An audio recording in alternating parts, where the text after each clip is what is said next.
په دې مرګ کې ګوره ډېرې سختې دي. دې ذوالقدم کې انسان ته څومره تکلیف میلاویږي، او دا مؤمن انسان ته هم کله سختي میلاویږي دپاره د رفع د درجاتو. مؤمن انسان هم کله ذوالقدم سخي، ولې د هغه درجې په الله رب العالمین پورته کوي. او کله یو عام مؤمني الله رب العالمین ته ګناهونه رجوي. لکه تاسو وګورئ احب الخلق الى الله تعالی، د ټولو نه بهترین انسان الله رب العالمین ته محمد رسول الله صلی الله علیه وسلم. او تاسو د هغه د وفات واقع اورېدلې ده چې د الله د رسول ذوالقدم څومره سخت و، سره د دې نه چې د یو نبي یوه ګناه هم نشته. او بیا هم د الله د رسول ذوالقدم سخت ولې چې درجې یې اوچتې شي. نو مقصود مې دا و چې یوازې دا مرګ داسې نه دی چې بس په انسان مرګ رالی او بس خبره ختمه.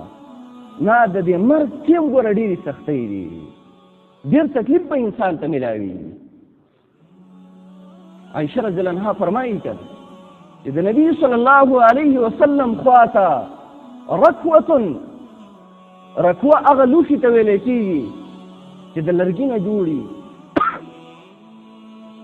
یا د اوښ د څرمن نه جوړي، خلک پې اوبه څښي. دا لوښی د الله د رسول خواته پروت و، او نبی صلی الله علیه وسلم به هغې ته لاس کته کاوه، په خپل مخ باندې به اوبه راچولې، خپل مخ به پې مسه کاوه، او دا کلمات به ویل چې لا اله الا الله ان للموت سکرات. لا اله الا الله، حقدار د بندګۍ نشته سوا د الله رب العالمین نه. ان للموت سکرات، للموت دا خبر مقدم دی، سکرات دا اسم مؤخر دی. ان للموت سکرات، د مرګ دپاره ډېرې سختۍ دي. مقصود مې دا و اکثر سکراتن خلک وایي. نو تاسو وګورئ د الله رسول دا جمله ذکر کړې ان للموت سکرات، د مرګ دپاره ډېرې سختۍ دي او ډېر تکلیفونه پکې دي.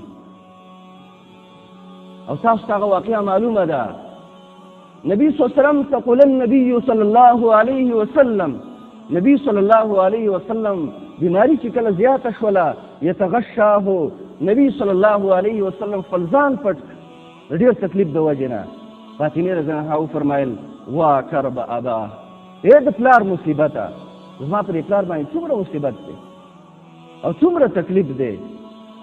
نو نبی صلی الله علیه وسلم ته وفرمایل لیس علی ابیک کرب بعد اليوم، ستا په پلار باندې د نن نه بعد هیڅ قسمه مصیبت نشته دی. لیس علی ابیک کرب بعد اليوم، د نن نه بعد به ستا په پلار باندې مصیبت نه وي، تکلیف به نه وي.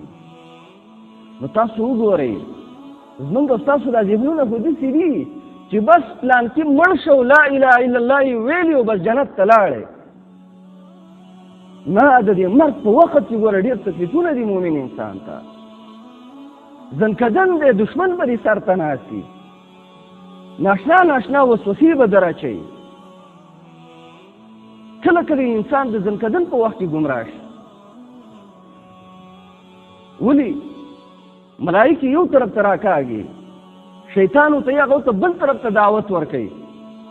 نو تاسو سوچ وکړئ یو انسان چې ټول عمر په دنیا کې د شیطان ملګرتیا کړي، نو دا به د مرګ په وخت کې د ملک څه خبره ومني، خامخا به په هغه ځوان پسې روان وي، ځکه دنیا کې د ټول عمر د هغه په نقش قدم باندې تللی دی.